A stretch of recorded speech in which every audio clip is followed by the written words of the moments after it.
ಕಲ್ಲಡ್ಕದ Shriram ವಿದ್ಯಾಕೇಂದ್ರದಲ್ಲಿ December 7ರಂದು ನಡೆಯಲಿರುವ ಹೊನಲು ಬೆಳಕಿನ ಕ್ರೀಡೋತ್ಸವಕ್ಕೆ ರಾಷ್ಟ್ರೀಯ ಸ್ವಯಂ ಸೇವಕ ಸಂಘದ ವರಿಷ್ಠರಾಗಿರುವ ಸರಸಂಘ ಚಾಲಕ ಡಾಕ್ಟರ್ ಮೋಹನ್ಜಿ ಭಾಗವತ್ ಆಗಮಿಸಲಿದ್ದಾರೆ ಎಂದು ಪುತ್ತೂರು ವಿವೇಕಾನಂದ ವಿದ್ಯಾವರ್ಧಕ ಸಂಘದ ಅಧ್ಯಕ್ಷ ಡಾಕ್ಟರ್ ಪ್ರಭಾಕರ್ ಭಟ್ ಕಲ್ಲಡ್ಕ ಹೇಳಿದರು. ಬಂಟ್ವಾಳ ಪ್ರೆಸ್ ಕ್ಲಬ್ನಲ್ಲಿ ಸುದ್ದಿಗೋಷ್ಠಿಯನ್ನು ನಡೆಸಿ ಅವರು ಮಾಹಿತಿ ನೀಡಿದರು. 3,338 ವಿದ್ಯಾರ್ಥಿಗಳು ಹಾಗೂ 230 ಶಿಕ್ಷಕರು, ಸಿಬ್ಬಂದಿ ವರ್ಗ ಇದ್ದಾರೆ. ವಿದ್ಯಾರ್ಥಿಗಳ ಸರ್ವಾಂಗೀಣ ವಿಕಾಸದ ಜೊತೆ ದೇಶಭಕ್ತಿ, ಸಂಸ್ಕೃತಿಯನ್ನು ಮೂಡಿಸುವುದು ಹಾಗೂ ರಾಷ್ಟ್ರೀಯ ದೃಷ್ಟಿಕೋನದ ಶಿಕ್ಷಣ ನೀಡುವುದನ್ನು ಕಳೆದ 4 ದಶಕಗಳಿಂದ ಮಾಡುತ್ತಿದ್ದೇವೆ. 3.5 ದಶಕಗಳಿಂದ ನಡೆಸುತ್ತಿರುವ ಹೊನಲು ಬೆಳಕಿನ ಕ್ರೀಡೋತ್ಸವದಲ್ಲಿ ಎಲ್ಲಾ ವಿದ್ಯಾರ್ಥಿಗಳು ಪಾಲ್ಗೊಳ್ಳುತ್ತಾರೆ. ಈ ಬಾರಿ 20 ವಿಶೇಷ ಚೇತನ ವಿದ್ಯಾರ್ಥಿಗಳು ಭಾಗವಹಿಸಲಿದ್ದಾರೆ.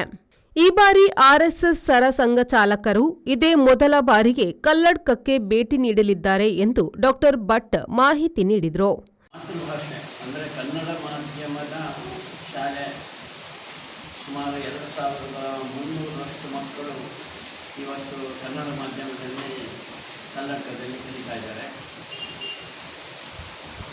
ಯಾವುದೇ ದಾನ ಶುಲ್ಕ ಇಲ್ಲದೆ, ಜೊತೆಗೆ ಅವರಿಗೆ ಬೇಕಾದಂಥ ಪುಸ್ತಕಗಳು, ಅವರಿಗೆ ಬೇಕಾದಂಥ ಯೂನಿಫಾರ್ಮ್ನ ಬಟ್ಟೆಗಳು, ಅದರ ಜೊತೆಗೆ ಮಧ್ಯಾಹ್ನದ ಭೋಜನ ಅದೆಲ್ಲವೂ ಉಚಿತವಾಗಿ ಸಿಗ್ತಾ ಇರುವಂಥ ಒಂದು ವೈಶಿಷ್ಟ್ಯಪೂರ್ಣವಾದಂಥ ಒಂದು ಶಿಕ್ಷಣ ಸಂಸ್ಥೆ.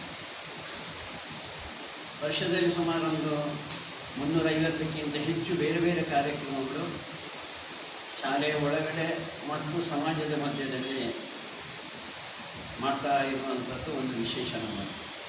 ಅದರಲ್ಲಿ ಒಂದು ಬಹು ವಿಶೇಷವಾದಂಥ ಕಾರ್ಯಕ್ರಮ ಅದು ಕ್ರೀಡೋತ್ಸವ. ಅದು ಸುಮಾರು 3.5 ದಶಕಗಳಿಂದ ಈ ಕ್ರೀಡೋತ್ಸವ ನಡೀತಾ ಇದೆ. ಹಂತವಾಗಿ ಅದು ಮೇಲಕ್ಕೆ ಬಂದು ಇವತ್ತೊಂದು ಪ್ರತಿಷ್ಠಿತವಾದಂಥ ಒಂದು ಕಾರ್ಯಕ್ರಮ, ಒಂದು ಶಿಕ್ಷಣ ಸಂಸ್ಥೆ ನಡೆಸ್ತಾ ಇರುವಂಥ ಒಂದು ಕಾರ್ಯಕ್ರಮ, ಇಡೀ ರಾಜ್ಯಕ್ಕೆ ಮತ್ತು ಇಡೀ ದೇಶಕ್ಕೆ ಒಂದು ಮಾದರಿ ಒಂದು ಕಾರ್ಯಕ್ರಮ ಅದು ನಡೀತಾ ಇದೆ. ಈ ವರ್ಷ ಡಿಸೆಂಬರ್ 7ನೇ ತಾರೀಕಿಗೆ ಆ ಕಾರ್ಯಕ್ರಮ ನಡೆಯೋದಿದೆ. ನಮ್ಮ ಇಡೀ ಸಂಸ್ಥೆ ರಾಷ್ಟ್ರೀಯ ಸ್ವಯಂ ಸೇವಕ ಸಂಘದ ಚಿಂತನೆ ಅಡಿಯಲ್ಲಿ ಕಾರ್ಯ ಮಾಡ್ತಾ ಇರುವಂಥ ಒಂದು ಸಂಸ್ಥೆ. ಸಂಘದ ಸ್ವಯಂ ಸೇವಕರು ಬೇರೆ ಬೇರೆ ಕ್ಷೇತ್ರದಲ್ಲಿ ಕೆಲಸ ಮಾಡ್ತಾ ಇದ್ದಾರೆ. ಹಾಗೆಯೇ 1,00,000 ಜನ ಶಿಕ್ಷಣ ಕ್ಷೇತ್ರದಲ್ಲಿ ಕೆಲಸ ಮಾಡ್ತಾ ಇದ್ದಾರೆ. ಶಿಕ್ಷಣದಲ್ಲಿ ಆಸಕ್ತಿ ಇರುವಂಥ ಸಂಘದ ಸ್ವಯಂ ಸೇವಕರು ಸೇರಿ ಶ್ರೀರಾಮ ವಿದ್ಯಾಕೇಂದ್ರಗಳು ಪ್ರಾರಂಭ ಮಾಡಿರುವಂಥದ್ದು.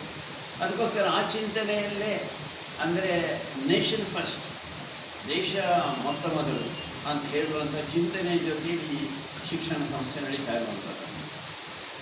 ನಮಗೆ ಈ ಬಾರಿ ಒಂದು ಅದೃಷ್ಟ, ಒಂದು ಸೌಭಾಗ್ಯ ಅಂತ ಅಂದ್ಕೊಂಡಿದ್ದೇವೆ. ಅಂಥ ಪ್ರೇರಣೆ ಕೊಡ್ತಾ ಇರುವಂಥ ರಾಷ್ಟ್ರೀಯ ಸ್ವಯಂ ಸೇವಕ ಸಂಘದ ಅತ್ಯಂತ ಹಿರಿಯರು, ಒಂದು ರೀತಿಯಲ್ಲಿ ಸಂಘ ಅಂದರೆ ಒಂದು ಕುಟುಂಬ ಇದ್ದಾಗೆ, ಕುಟುಂಬದ ಹಿರಿಯರು, ಅವರನ್ನು ಸಂಘದ ಭಾಷೆಯಲ್ಲಿ ಪರಮಪೂಜನೀಯ ಸರಸಂಘ ಚಾಲಕ ಅಂತ ಹೇಳುವಂಥ ಹೆಸರಿನಲ್ಲೇ ನಾವು ಬೋಧನೆ ಮಾಡ್ತೇವೆ.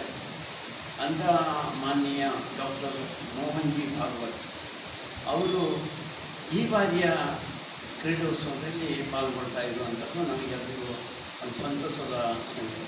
ಸುದ್ದಿಗೋಷ್ಠಿಯಲ್ಲಿ ಶ್ರೀರಾಮ ವಿದ್ಯಾಕೇಂದ್ರದ ಅಧ್ಯಕ್ಷ ಬಿ ನಾರಾಯಣ ಸೋಮಯಾಜಿ, ಸಂಚಾಲಕ ವಸಂತ ಮಾಧವ, ಪದವಿ ವಿಭಾಗದ ಪ್ರಾಂಶುಪಾಲ ಕೃಷ್ಣಪ್ರಸಾದ್ ಕಾಯರಕಟ್ಟೆ, ಪಟ್ಟಾಭಿರಾಮ ಟ್ರಸ್ಟ್ನ ಪ್ರಮುಖರಾದ ನ್ಯಾಯವಾದಿ ಪ್ರಸಾದ್ ಕುಮಾರ್, ವಿದ್ಯಾಕೇಂದ್ರದ ಆಡಳಿತ ಮಂಡಳಿಯ ಸದಸ್ಯರಾದ ಲಕ್ಷ್ಮೀ ರಘುರಾಜ್ ಮತ್ತು ಅಕ್ಷತಾ ಕಾವೂರು ಉಪಸ್ಥಿತರಿದ್ದರು. ಸಂದೀಪ್ ಸಾಲ್ಯಾನ್, ವಿ4 ನ್ಯೂಸ್, ಬಂಟ್ವಾಳ.